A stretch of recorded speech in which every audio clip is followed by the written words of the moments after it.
So to joining us today, and as we had our little pre-chat, thank you very much, Belinda Kirk, because I know you're a very busy person, and it's good to actually get you online or get our diaries aligned. Hello. Well, no, it's great to talk to you, and thanks for inviting me on. I'm a kind of a weirdly busy person. Like everyone seems to be too busy, but I also only work part-time. So when I am working, I'm very, very busy. And more importantly, my most important job is to be a mum. So I'm very protective of that time. So I'm very busy as a mum, and I'm very busy with my work that I'm very passionate about. But I think both. It's great to finally get in touch and do this. Yeah, I think both. I know, but I've been trying to. I've been having some sort of talks with therapists with me, EMDR, and trying to make time for myself. And what happens is it ends up getting filled. You make time for yourself, and something comes along and fills it. So it's ridiculous. And Seb knows how to fill time, don't you, Seb? I do indeed. Yeah. If there's a bit of free time, I'll fill it to make sure there's no free time. Yeah. So cool. So welcome, Belinda. It's a modern problem, isn't it? Yeah, it is definitely. And as we spoke about in the sort of area that we're going to talk about today, with trying to give information about mental well-being, then there's a lot to do, isn't there? It's a never-ending cycle, really. I think one of the things I'm trying to do more now than I've ever done in my life is not to be too busy, and it's for my mental health. And it's to just enjoy life, because everything you do, you're passionate about and you enjoy, if there's too much of it, you haven't got time to reflect, take a breath, just enjoy it enough. So I'm getting much better at saying no.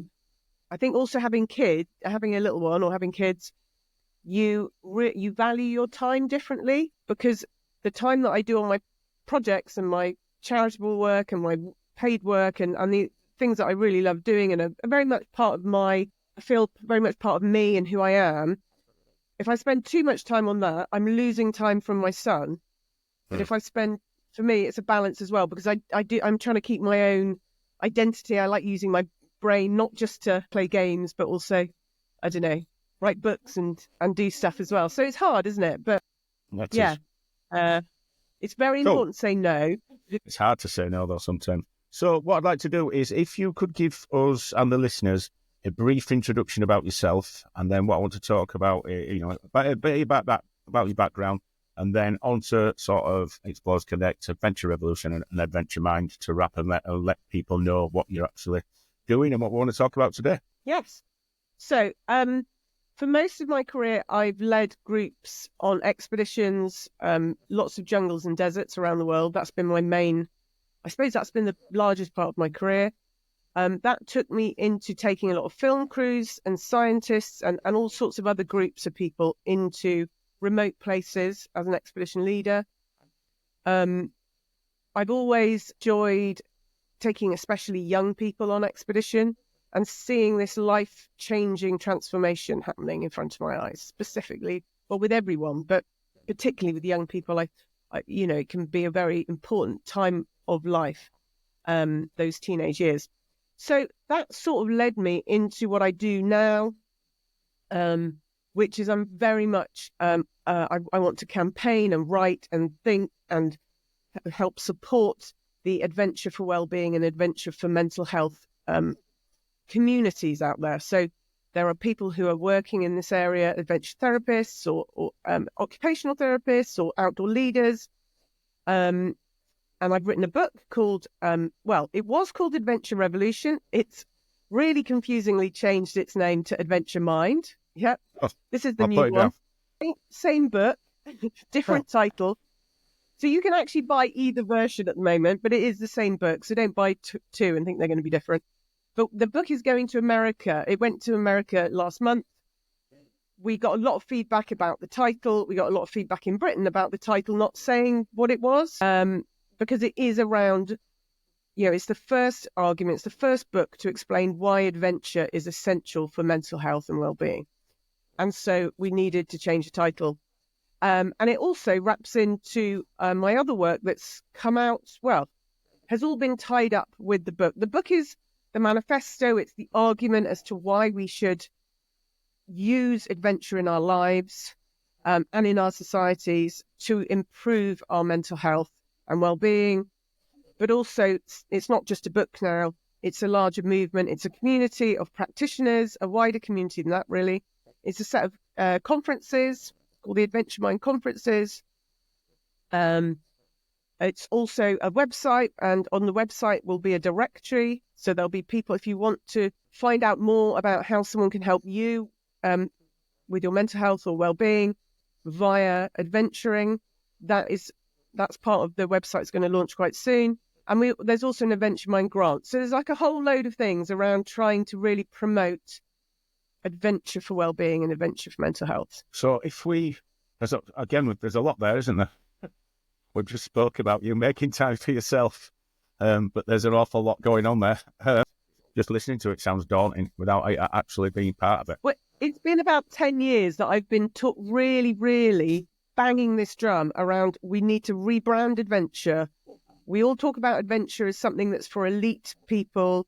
It's like a death wish thing. And for about 10 years, I've been really researching this area, promoting this idea that adventure is for everyone and it's beneficial to us. It's not a luxury, a frivolous luxury, and it's not just for, elite athletes. It is something that we can all incorporate into our lives for the better, to help us live better lives. Right. So if we were to go right back, what was your pathway into finding that adventure was for you? And, some people don't get the opportunity to adventure or maybe the limitations. How did you basically set on this, what is a life career, life path now? Yeah. I think really the very first time I was adventuring, and the first time I became an explorer, I think when I was about 7 or 8 years old. And I was very lucky that back in the sort of 80s, kids had a lot more freedom to just roam. We were less worried about cars because there was less of them. We were less worried about stranger danger. Thank God we didn't have smartphones and stuff.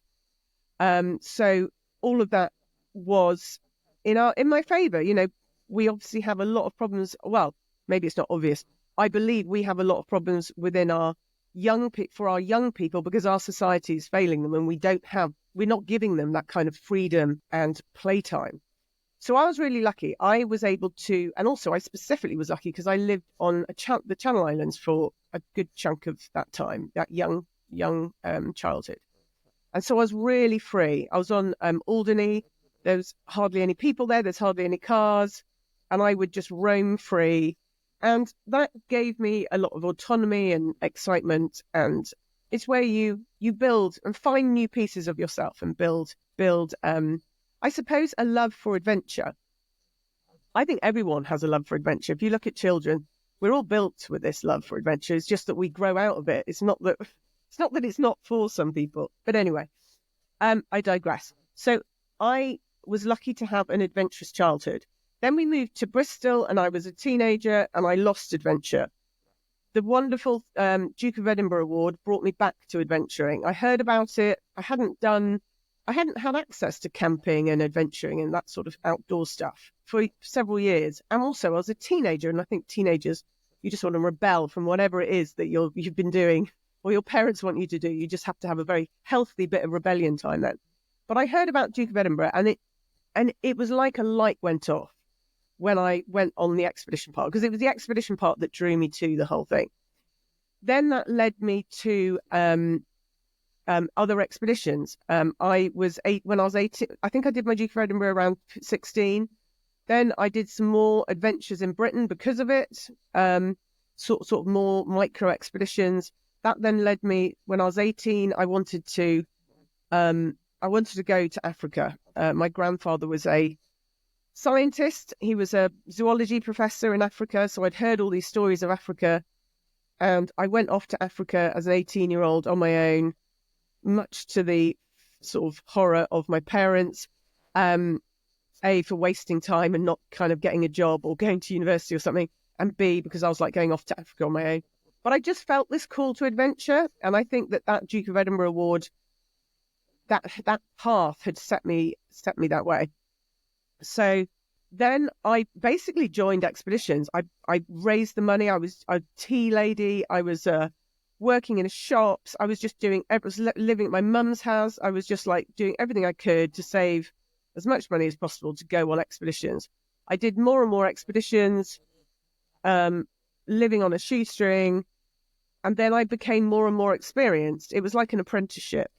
And then eventually they started to pay my insurance and my flights. And then eventually people started to pay me to, be an assistant leader and then a leader.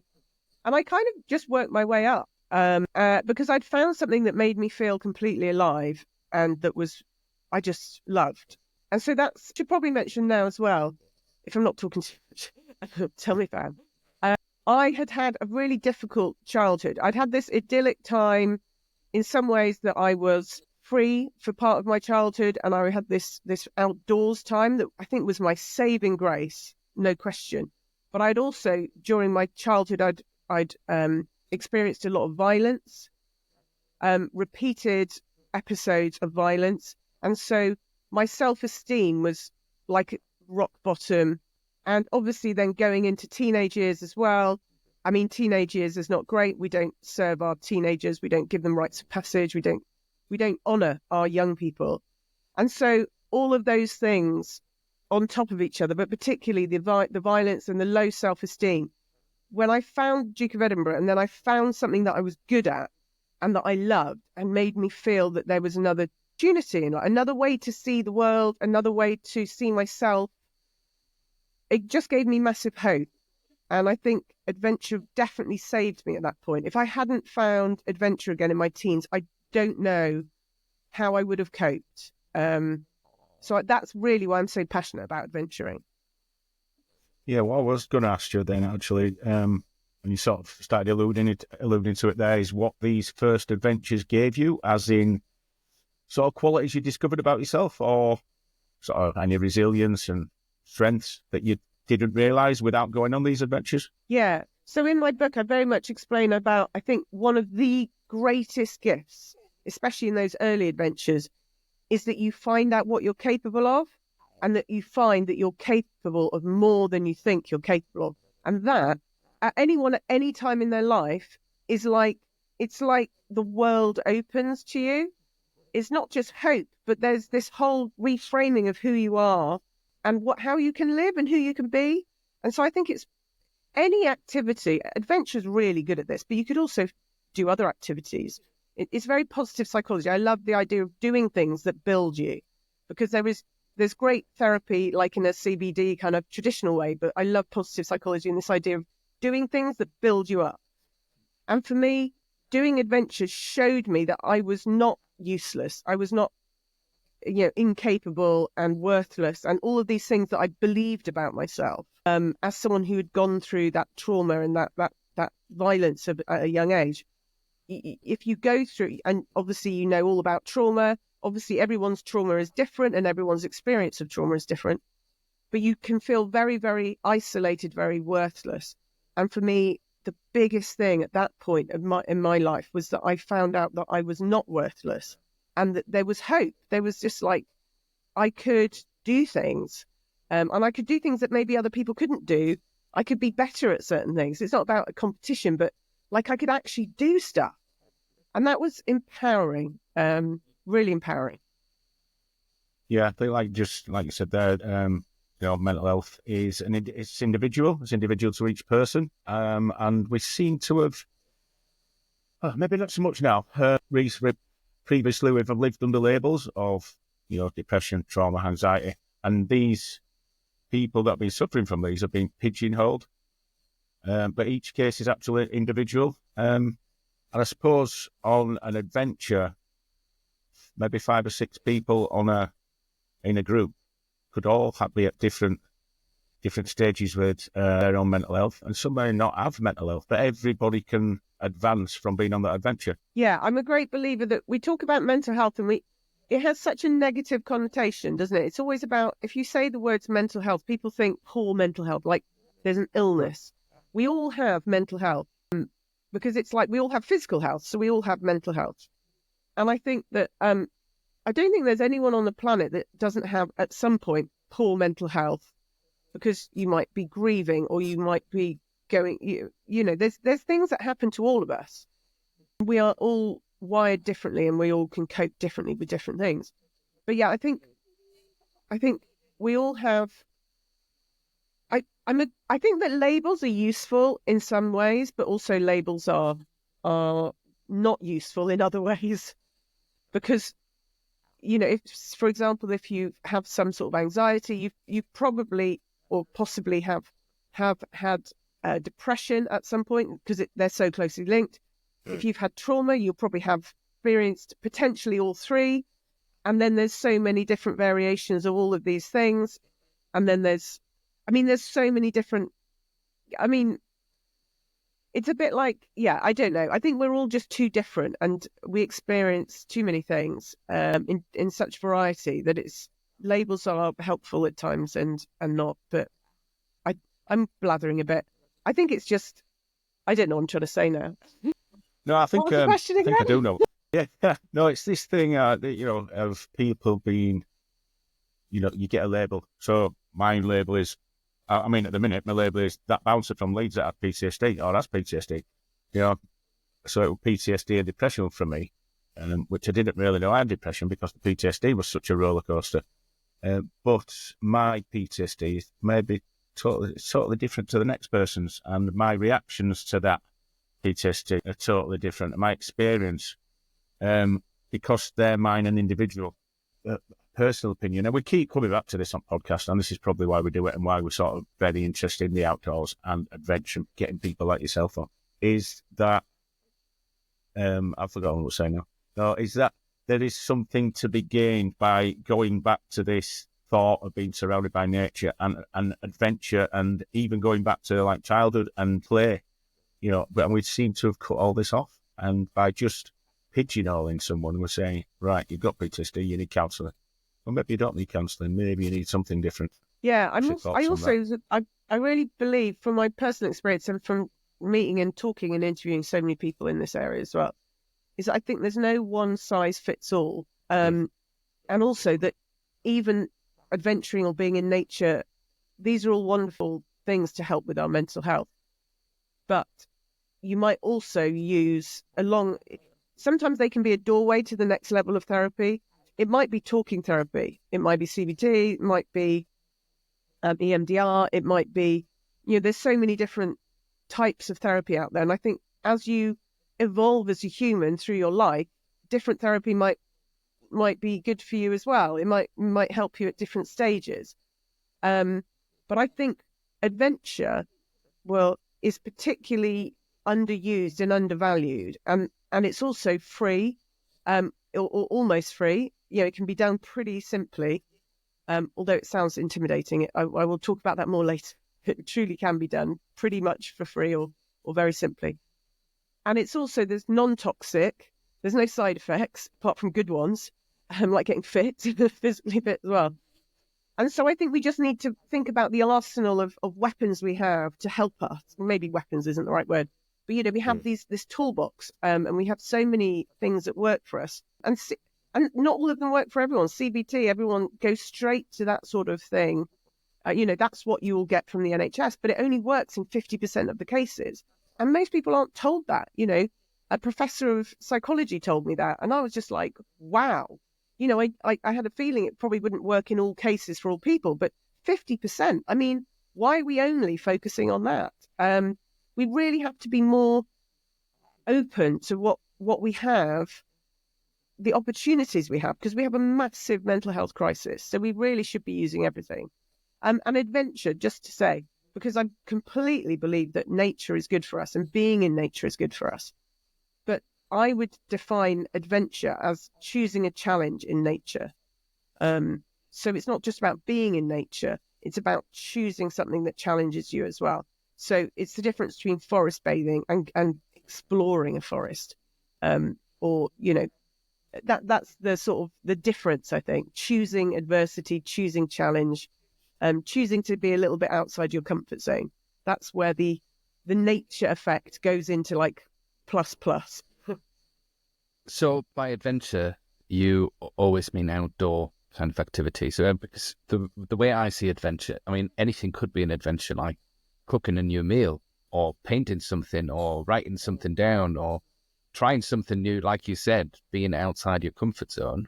But it doesn't always have to be outside. But obviously, we all see the benefits of nature being outside, but I guess a challenge can also be an inside challenge. Does that make sense? I totally agree. I think a big message from my book is that you use adventure as a way to stretch those muscles so that then you go to the rest of your life, your cooking, your career, your relationships, whatever it is. And then you can be more adventurous because you've stretched the muscles in the most natural way. I think adventure is so powerful because it's the most natural way for us to behave. We're born hunter-gatherers. We're supposed to live our lives. Every day should be an adventure for us because that's how we evolved. That's who we are. There's this evolutionary mismatch. The way that we live now and the way that our brains and bodies have evolved to work is to be a hunter-gatherer, not to be someone who's sat in front of a screen and not moving around enough, and also having these routines and not being. I'm not saying that we're not challenged. We're challenged in ways that are very unnatural and very bad for us, and that's part of the reason we have a mental health crisis. I'm talking about natural challenge. So that's why it's such a hard thing to. That's why it took me so long to try to narrow down what is it that is adventure. Because yes, what you're talking about, starting a business, trying new cookery, asking someone out on a date that you've always wanted to. I mean, anything brave like that, anything out of your comfort zone. This is all adventurous behavior and adventurous mindset.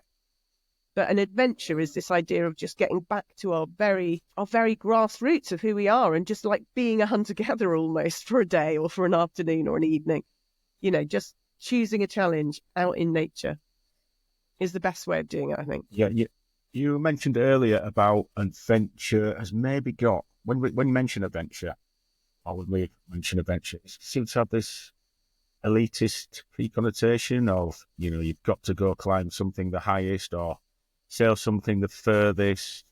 How would you, just following on from Seb's question there, what would you say for anyone thinking, maybe listening to this and thinking, I want to go on a bit of an adventure? What could they do? So, I think you have to choose your mountain, as it were. And I think the best way of starting is actually not to intimidate yourself out of it, so you never actually get going. So that's a really important step, because if you've already done some adventures, you're probably a bit hooked. Maybe you've had a break because life throws us, bad stuff that we have to deal with, or we just get too busy, which is also life throwing us bad stuff, and we don't make time for it because we're not prioritizing it. So you might already have had adventures in your past. You might be a cyclist or a hiker or whatever it is that you like to do, surfer. Go get back to it. Choose something that, even if you've done it before, choose something that you know how to get back to it and it's not too intimidating. If you've never done adventuring before and you feel like, oh, that's just not for me, I kind of like the sound of it, but I don't know where to start. Make it super simple. And make sure that's, just commit to making the first step. You could do something like camp in your garden. If you've got kids, take them out. If you haven't got kids, get your neighbours round, all camp in your garden. I mean, just do something that's outdoors, a bit out. You can test out your tent, borrow a tent if you don't have one. There's so many of these adventure sort of communities and stuff. Everyone talks about kit so much, and I always want to say, look, it's not about the kit. It really isn't. You don't have to buy all the latest gear. Try and blag what you can, borrow from mates, because everyone's got a tent. Well, not everyone. A lot of people have got a tent in the garage that hasn't been used in years. They'll lend it to you. They'll like to know that it's having a bit of use. You don't need the most expensive boots, the most expensive sleeping bag. You can take if you're going to not walk that far, you could take a duvet. I mean, figure it out. Try not to let the kit be a barrier, because there's all these barriers that get in front of us. So intimidation is the first barrier. Make it simple. Camp in your garden. If you've done camping before, maybe try camping wild for the first time on Dartmoor in Scotland. Unfortunately, you can't officially camp in other places in Britain, but it it's not criminal to trespass.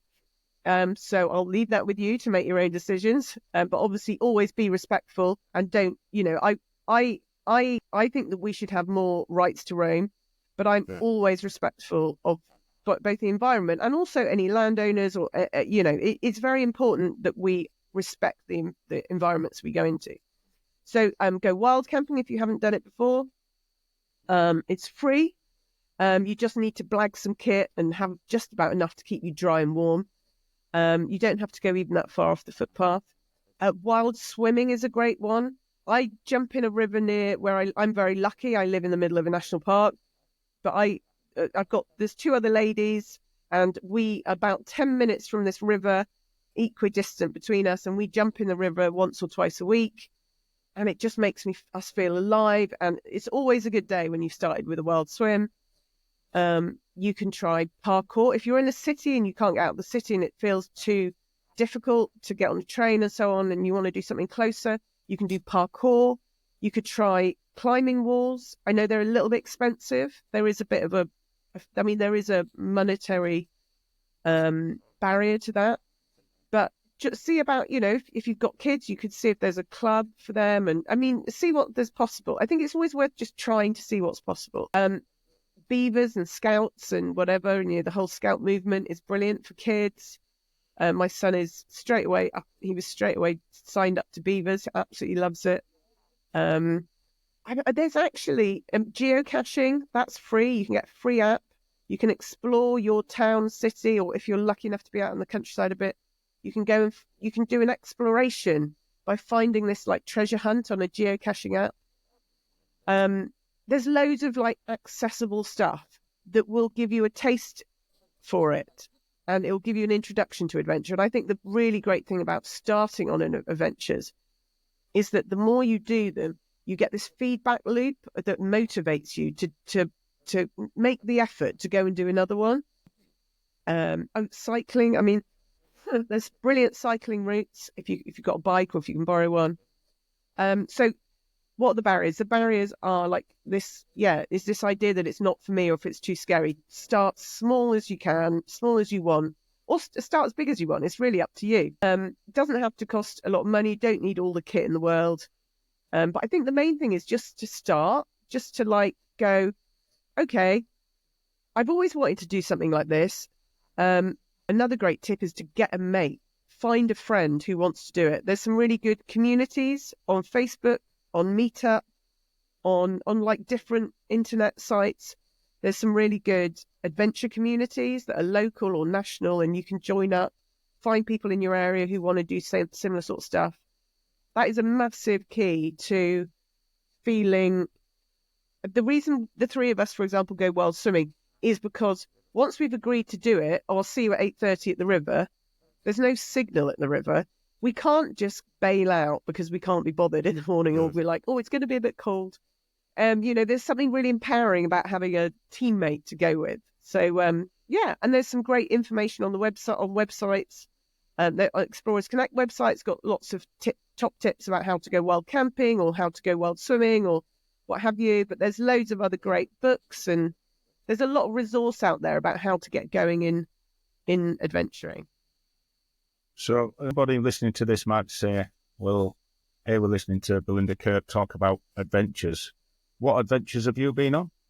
Or some that you'd sum up, because you have got vast experience and a Guinness World Record holder as well. So you've not mentioned any of this. Why are you being so modest? Well, do you know what? The adventure I've led groups. I'm so old. I'm 50 next year. And I'm and we're doing a 50th journey actually with my mates from school and university, that us old ladies are going to go cycling, some sort of long distance cycle. It's not going to be record breaking or anything, because it's really not the point. The older I've gotten, the more I've realised that it's not about impressing people or getting Guinness World Records. It's really when I look back on my career of 30 odd years of leading groups into wilderness, the thing that I'm most proud of is taking those young people on adventures, or taking anyone. It's mostly been those, particularly that age group, but various adults as well, people that I've taken on adventures, and I've been able to help them find a new it's changed their lives. It's like they found a new way to look at themselves, and it's been a step enough to a whole different life. I was very lucky that my first expeditions and adventures did that for me. Duke of Edinburgh, my first expedition out in Africa, it changed the opinion that I had about myself, and it changed my whole route in life. So the Guinness World Record and stuff, and the sort of record break, like these other big, I've worked with lots of celebrities. I've run trips for Bear Grylls, Ray Mears, Chris Ryan, David Attenborough, some amazing people. It's great working with talented, interesting people. It's great going to great places, but genuinely, the thing that actually means anything, the meaning comes in what I've been able to. I've been a catalyst. I've been a little tiny part of the puzzle, helping people to change their lives for the better. And I think that's so. Those are the things I'm most proud of. And I think if you talk to anyone who works in passion projects, who works for charities, or who volunteers in organisations and so on, the stuff that you look back on is the time with your friends and your family, and the stuff that you've made a difference in the world. It's really not the, it's not the extrinsic sort of validation of like having letters after your name, or having, that stuff's really nice, to kind of, I'm a fellow of the RGS. I'm thinking about letters after name.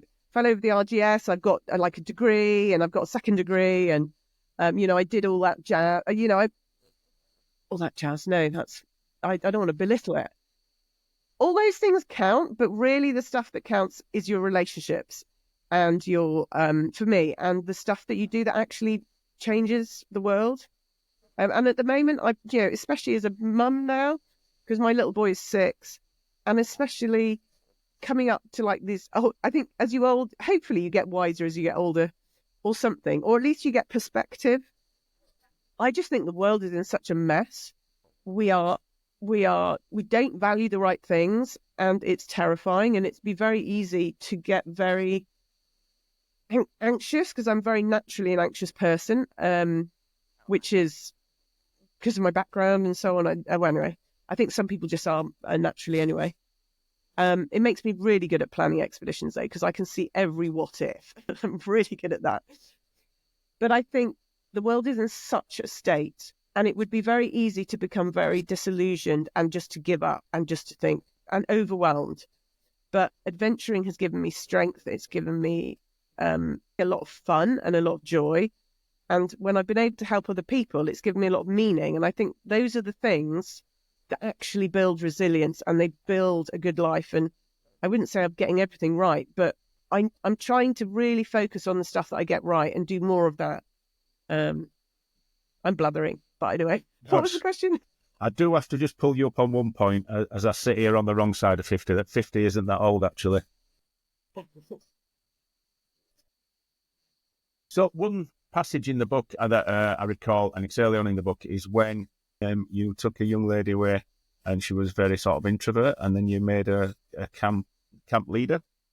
And then, if this is correct, without me going back to the book, then and then a mother met you outside back in the UK and asked what you'd done to her little girl. Yeah, Alice. Can we refer to that? Because I think it's a lovely little story. And, in the world that I work in, or some of the work that I work in with young people, and I see the addiction to mobile phones and sugar and distractions and convenience. And then you get something like this where a young lady's gone away. So if you could just give us a little quick account of that. Yeah. So one of the I did a lot of expeditions very young. So I built up a lot of jungle experience, and I was asked at the age of 26, I was asked to lead a big expedition into the Peruvian Amazon.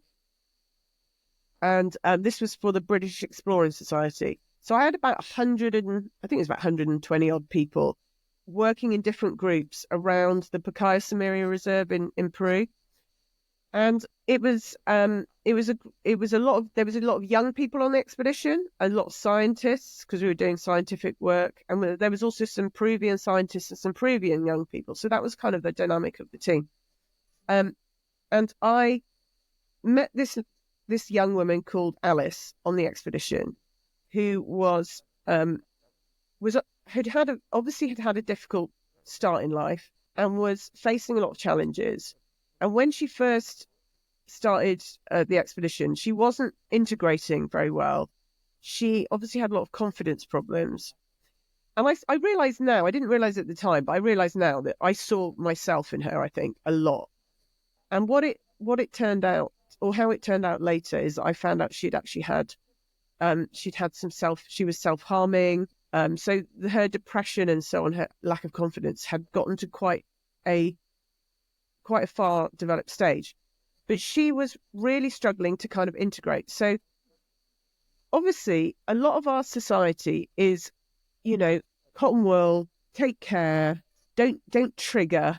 There's all these kind of words and phrases that we use. And I'm not saying that those aren't the approach that should be used at times. But as a pretty experienced outdoor leader at that point, I thought, I don't want to just make it easier for her. I actually want to give her some responsibility and I suppose make it harder for her, because I wanted her to lean in and take responsibility for this expedition. And also I wanted her to socialise better. So I gave her this job, which meant that she had to go round everyone in her team and be like the kit person. And so she was like checking that they had all the right kit at base camp, so that before they left base camp, she was like coordinating it, and that was her role. And it meant that she had to talk to everyone, that she had a really specific role. I think it's great to have responsibility. So much of we don't respect our children or our young adults, and we don't give them enough responsibility because we don't respect them enough. They're very capable. My little boy is 6, and I'm already trying to remind myself of this, but also kind of wow at he's so capable of so many things. He's got his own knives, which of course we've trained him in. He cooks for, he does a great scrambled egg. There's all sorts of stuff that, anyway, I digress a bit. I don't think so what I wanted to do is to give her responsibility, and to give her some confidence. And so she took this role on. She wasn't really excited about the role, but she took it on. And actually, after the first sort of worries that she had, a lot of anxiety probably about it, she got on with it. And she spoke to everyone. She took this real control. And then it just grew. Her role in the expedition just slightly tweaked then, and therefore her path started to really change. It all was going well, but she was still struggling. It was still hard. She went out, they left base camp, and the different groups went off to different parts of the jungle. And it was probably a few weeks before I saw her again, or a couple of weeks before I saw her again. And I went to visit their group. And literally, when I saw Alice the next time, I almost didn't recognize her. She had her shoulders back. She was sort of striding about. She had actually put herself forward as the camp manager. And she was in charge of everything. She was bossing out orders. And a light had come on for her. And she had found this new way of being. And I've seen that. And also I've spoken to so many outdoor leaders who work specifically with young people who are troubled or or excluded from school and all these different measures that we have. People who maybe don't always fit into our society or who have had a lot of trauma specifically do well, I think, in adventuring, because it's a much more natural space. It's completely different rules and ways of being. And it's also a very level playing field. And so anyway, I think that's for her, she just looked and behaved completely different. And it was so exciting to see. And then 6 months later again, we all met back in London at the Royal Geographical Society to present the expedition. And so all the kids were there, all the young people there, all the different scientists and all the different jungle leaders and so on. And we all gathered at the Royal Geographical Society, and we had royalty there to kind of watch our presentation and stuff, which was very cool. And in the queue to get in, this woman came up to me and she just said, "What have you done to my daughter?" And I was just and I immediately thought, "Oh, I'm in trouble," because there was the girl that was bitten by the bat. There was various parasites that the young people had picked up. And I was like, No, I wasn't prepared to like defend myself straight away. I was like, oh, what's going on?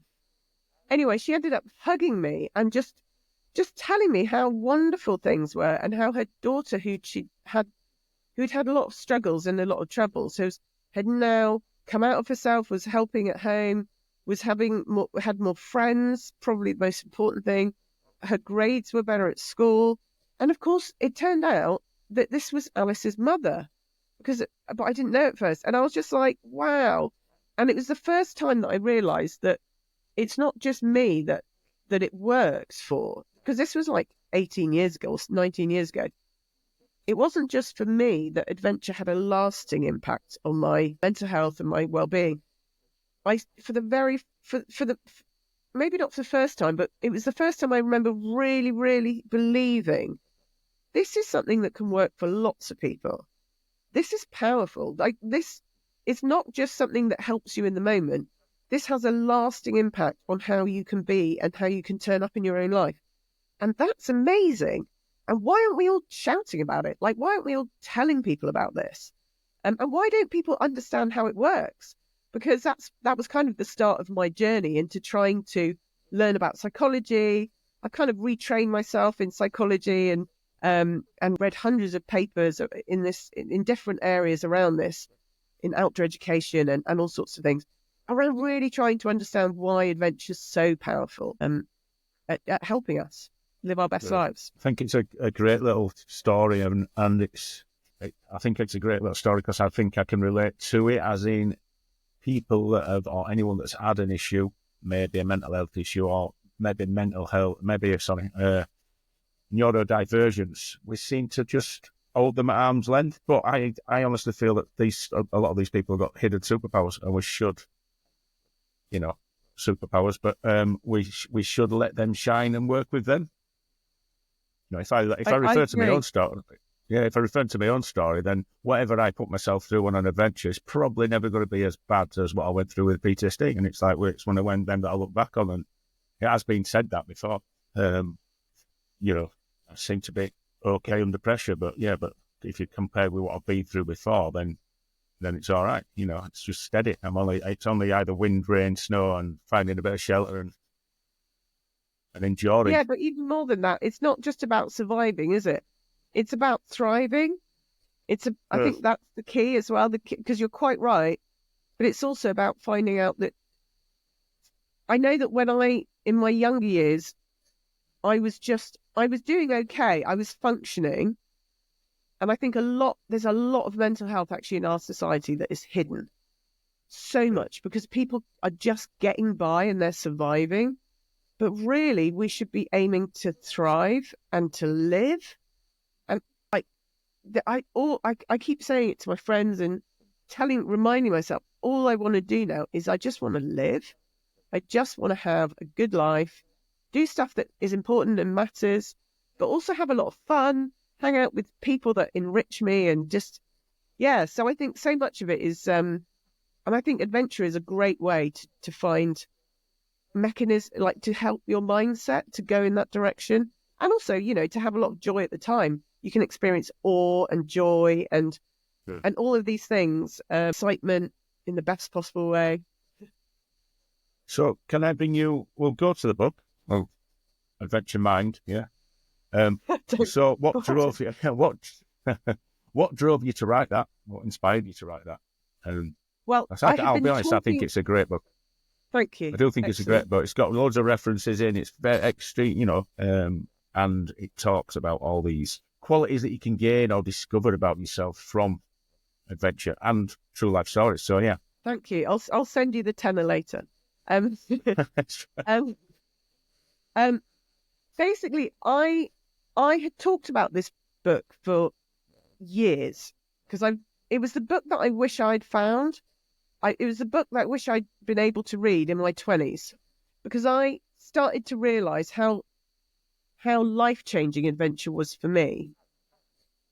But I couldn't find a way of explaining it, and I wanted someone to explain it to me. I just wanted to find a shortcut. It's like, how do I use this better? And why is it that people are saying, time to get a real job now, time to grow up, get a real job, When's your next holiday? Love that one. It was like, no, there's something else. This is something that's building me. This is something that's helping me and healing me. And why don't we understand this? Why don't we appreciate this? And so purely out of curiosity, I just started researching this area. And I literally had read hundreds of scientific journals and papers about this. It helped that I did a biology degree, so I was not totally terrified of the thought of reading scientific papers, because they are quite difficult to get through at times. They're quite hard written in English. But I was fascinated. I was just curious, and I wanted to know. So what I did is, over years, I just started reading more, started to put together theories and ideas based on what I'd seen, basically, because I could see that certain things worked again and again. 30 odd years of taking people into the wilderness, you witness in firsthand, and you also learn I think outdoor leaders have great skills at empowering and developing people, and that you know how to lead a group, and you know how to bring the best out in people, and then those skills, they go back home with them. So I could see that there was something there, but I was, out of curiosity, I researched it. Then I spoke to more and more scientists as I was researching, and I kept asking them, like, would you write this? Like, could someone just put together an argument as to why adventure is so good for us? Do you think someone could put a paper together about it, like a scientific paper, or even a book, or some blogs, or like, I want to understand, and I want to tell people about this. And so I almost asked other people to write the book for several years. And then I started to talk about this book as if it was like, this book, I'm going to write this book because it needs to be out there. And I've done all the research. And then COVID came along. All of my adventure plans, because the reason I never really also sat down to write the book was because I just wanted to have adventures. I didn't want to sit down and write a book. And you get busy. Life's busy, isn't it? And it's hard to write a book because you have to earn a living, and you have to do, all these other sorts of things like that, pay the mortgage and stuff. But then COVID came, and I thought, if I don't use this opportunity, then I'd be crazy. I've been wanting to read this book. I've been wanting to write this book for so long. And so I used the COVID lockdowns to write the book. I already had all the interviews. I had all the research, because I had just done it out of curiosity for so many years, like good 7 years at that point, of just researching, not full time, obviously, but really, really passionately interested. And so I had a lot of theories, because it sat in my head for a long time. So I had theories about how these things fitted together. The writing of the book was so hard. I mean, without having done lots of adventures, I wouldn't have had the resilience to sit through and keep going. But I also, like so many things in life, it was really hard, but it was really, it was like really worth the effort. Another thing that you learn out of adventuring, the pain that you go through at times trying to write a book, it comes out in the end, because you finally get out what you're trying to say. And the very process of writing is that extra level of computation in your head, where you're trying to get the ideas down, and actually your ideas evolve further by simply putting them down on paper, or on typewriter, whatever. Well, not typewriter, on the laptop, because actually processing them in that way really helps you. Once you try to eloquently explain what you believe and feel, you have to then find words for it, and also link it to science, and link it to and come up with theories, or link it to existing theories. So it was a really brain twisting experience, because it's a popular science book with lots of adventure stories, but in order to distill the science, I had to really understand it to distill it into easily understandable, easy to read English that's also engaging and hopefully engaging and also clear to people. I'm trying to create the argument for adventure for being good for our well-being. So it took a lot of brain twisting, but I'm just so proud of it. It was the book. I'd love to write more now. I've gotten hooked on the idea of writing words and people reading your words. It's such an honor. I mean, it's like amazing. The book has its own life. I get emails and Instagram messages and stuff of since I read your book, my whole family now, we all go adventuring and it's helped everyone's well-being. And I mean, it's so wonderful to get that sort of feedback because it's worth the effort that you put in. But this is always going to be the most important book I've ever written. It might be the only one I'll ever write. Nothing else might get published, or I might never finish another book. But it was the one I had to write because I think it needs to exist in the world. And the book itself has had this amazing ripple effect. So many people now talk about the ideas from the book.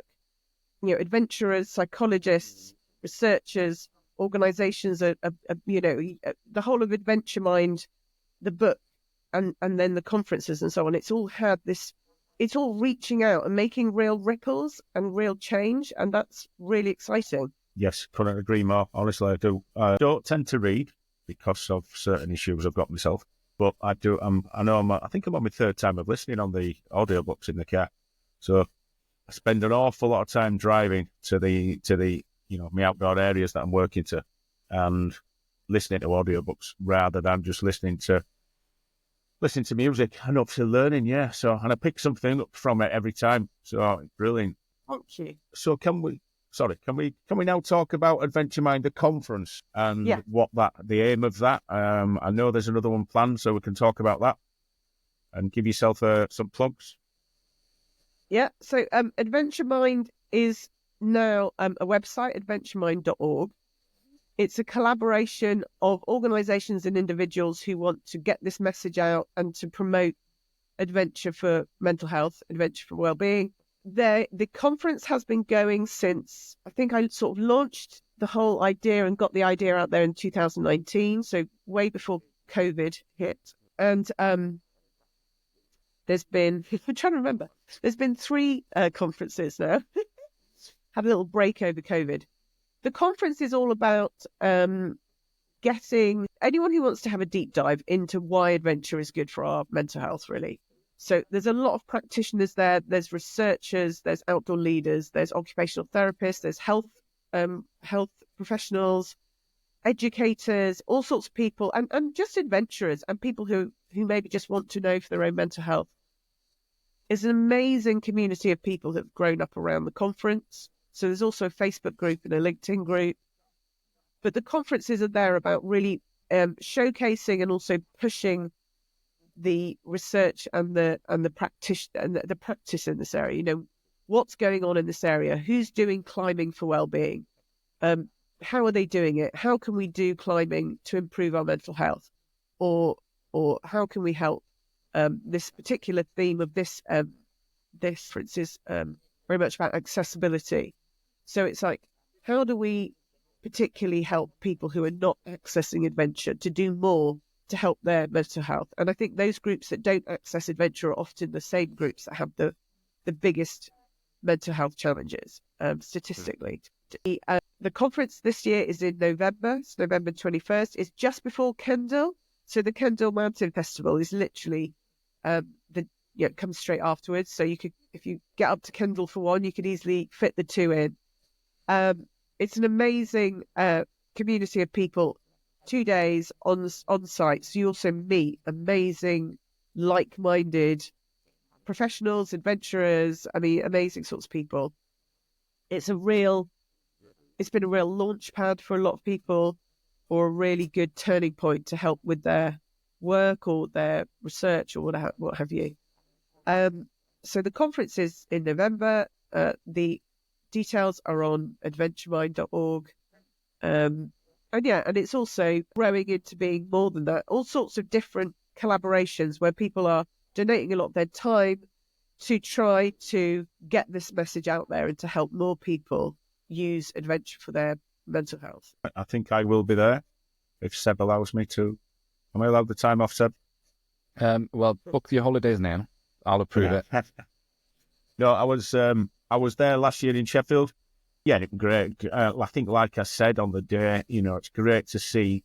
I describe myself as a survivor now, you know, PTSD survivor. And if we'd have had things like this 20 odd years ago, then it would have been a lot easier. The path through would have been a lot easier, I think. Because you know, when I in reflection, you mentioned, you know, taking time to reflect. And in reflection, the first thing that I did to sort of take time away from the PTSD was go out and get in the mountains and do the walking. And this is what sort of led in a general direction to where we are now. So, yeah, so it's great to see that people are, such a mix of people as well. Like I say, practitioners and leaders, scientists, like Dave Gallagher, we're going to get back on. And we're not going to just talk about the negatives of mobile phones this time, I've promised him. So, yeah, it's brilliant. Thanks for putting that on. And, of course, I know it must take a lot of time and effort. Yeah. So, I know you've got you're off wild camping. So, should we wrap up there, do you think? Can I just ask one more question? Yes. To be awkward. And it's been on my mind since you asked the question, Charlie, about what can an individual do? How can an individual go out and join an adventure? What do you reckon we as a society can do? It's a good question. And also, I just wanted to finish up on what you said earlier.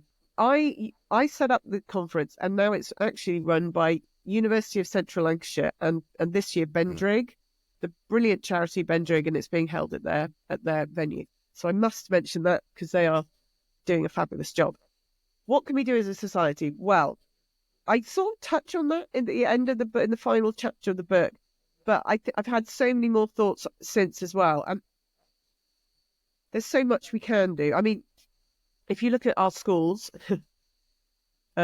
we have decimated the adventure opportunities in schools. And I think if you don't read my book, even if you're not into adventuring, I think there's just this innate feeling that we all know that kids should be out finding their, seeing what they're capable of out in the outdoors, doing adventurous types of stuff. And that by not doing this sort of stuff, they're not learning to cope. They're not building coping mechanisms, as well as they're not getting fit and, physically fit as well. So I think we should, how do you do these changes? This is a big question. I think I'd love to see Adventure Mind. The final piece of Adventure Mind will be in campaigning maybe, and in coordinating campaigns. It's something that's on the next list and already having meetings about and so on. But, we should be getting adventure days in schools. We should be allowing more field trips, just as I had when I was at school. I had, I did way more geography field trips and stuff than kids do now at school. And also our playgrounds could be a lot more. People get worried when you use the word risky, but let's use the word risky. Playgrounds should be designed to be more challenging for kids. If kids learn to manage risk as children, younger than, when they're adults for the first time, they actually become safer because they learn how to manage themselves and manage their own risk. If we just cotton wool kids, give them these playgrounds I've seen some school playgrounds, they're just blank. They're just a bit of asphalt, they're just boxes of nothing. Put planks in there, put tyres, put movable pieces. And I'm not just saying this because I fancy putting in junkyard playgrounds. There's masses and masses of evidence that junkyard playgrounds are good for kids. Physically, mentally, they build more coping mechanisms. They're better at looking after themselves. There's huge amounts of evidence about this. And what's really, really interesting is also that there's less, when there's a great study that I mentioned in the book, and there's been more done since. There's some great studies, particularly in New Zealand, where they've put more risk into the playtimes at some schools in New Zealand. What they found was that the kids actually got hurt less because they were taking more responsibility for their own safety. So they were actually becoming safer. And 10 years down the line, from the other research that's been done, I would say that they'll be even safer because they will be able to look after themselves and risk assess. But what was really, really interesting is that bullying went down in these schools. These kids were finding a way to live more as they play more as children and get rid of some of these frustrations or whatever, because they could really let off steam and take responsibility and therefore take pride. So there's all these complex things going on, but literally just putting junkyard playgrounds into every school would be a massively positive step, as well as things like residentials and field trips and more of these things, which I know cost more money, but we should, our what are we paying our tax for? That's the sort of, we have a mental health crisis. We should be preventing this, not just handing out antidepressants later. So that's a big thing. Social prescribing is a brilliant thing.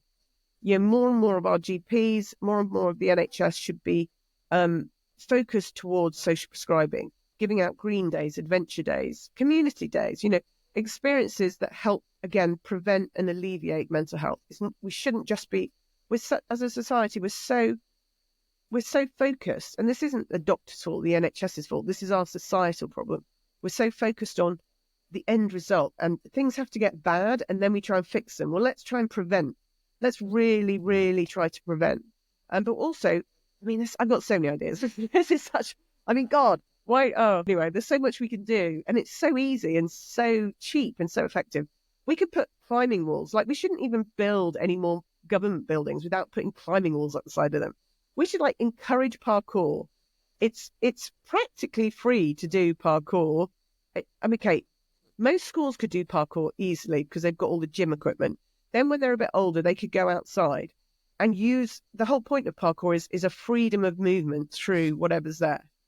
I know everyone's thinking broken bones and so on, but the problem is if we don't allow kids to take these steps, and adults, then they're going to be cotton wool, they're going to be getting overweight and unfit, they're going to have heart problems later on, they're going to have a host of mental health problems, and they're not going to be living their best lives. So, there's so much that we can do.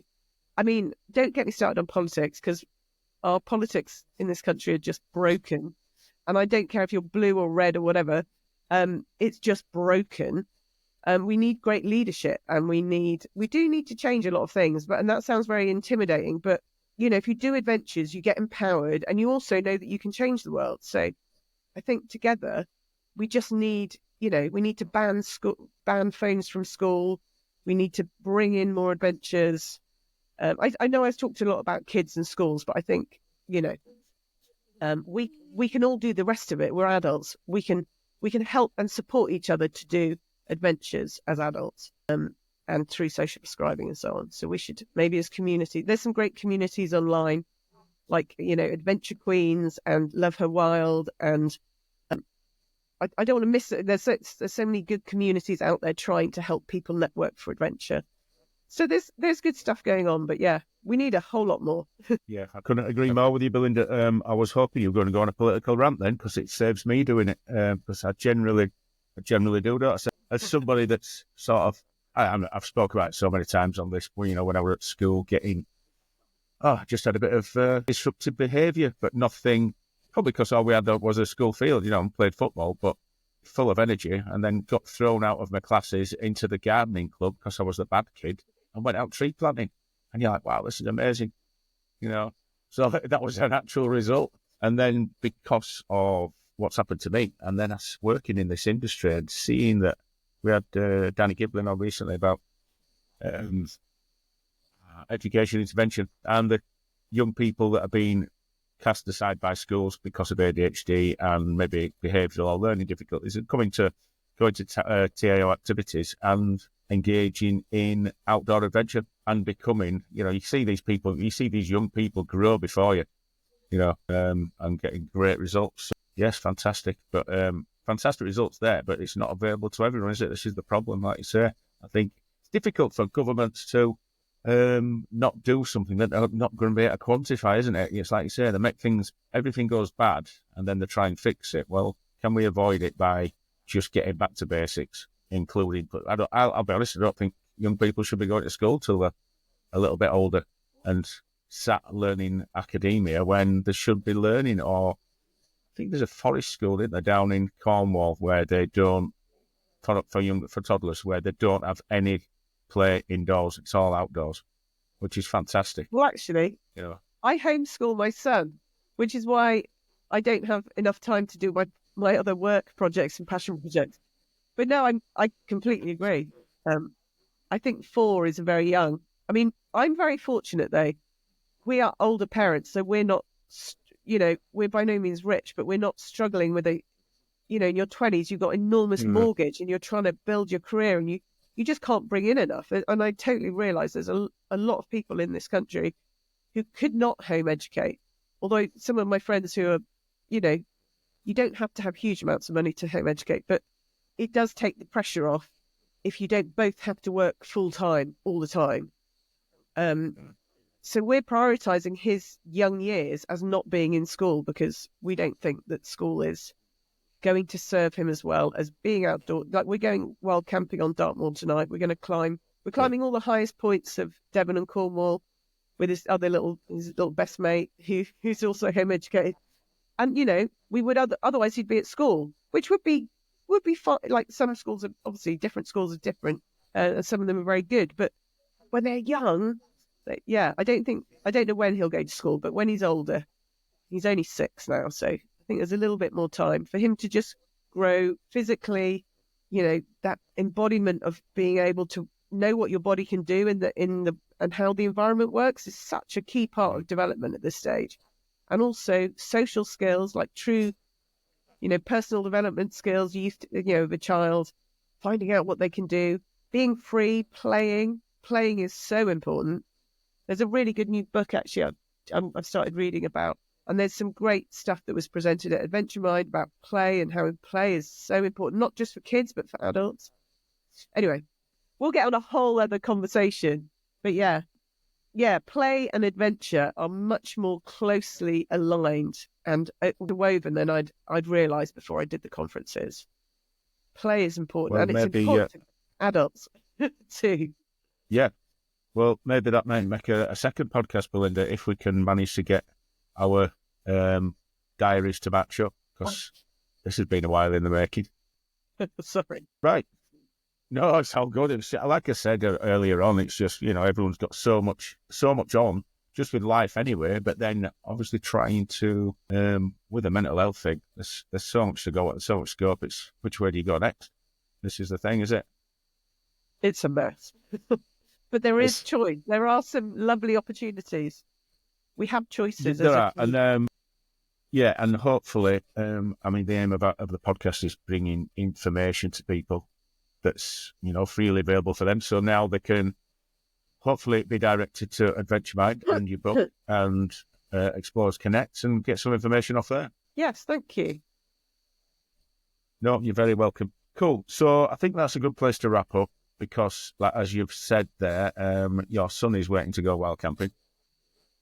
And I think that is valuable, extremely valuable. We will be doing some more podcasts with speakers from Adventure Mind. And we will get this out, and it'll be a little series before. Well, I think, what do you think, Seb? Sometimes there was some about him. Because I want to get a couple more, like I say, I want to get Dave back and talk about wants to get right into the positive neuroscience of adventure, which I'm looking forward to, although it'll blow my mind, rather than last time we just got dragged off into mobile phones and things and negatives on that. So, Belinda, thank you very much for joining us. I hope the weather's kind to you down on Dartmoor on your mini exped. Thank you. It's been lovely talking to both of you. Thanks for inviting me on. And well, we've come out of this long winter. We finally have some good weather, so it's like, hooray! First wild camp for my little boy on Dartmoor. Thankfully, we can still camp on Dartmoor as well. And long may that continue. 3 days I was 3 days in the Lake District last week on a mountain leader assessment, and I actually felt heat. And I felt unacclimatized. I'll be honest, it was hard work, but I've got a few more of them coming up, so I'll get my own adventure mind in. So brilliant! Thanks for joining us, Belinda. We will get all the links on the podcast information. Thank you. I'll see you at Adventure Mind. See you at Adventure Mind. Thanks very much. Thank you. Cheers. Bye bye.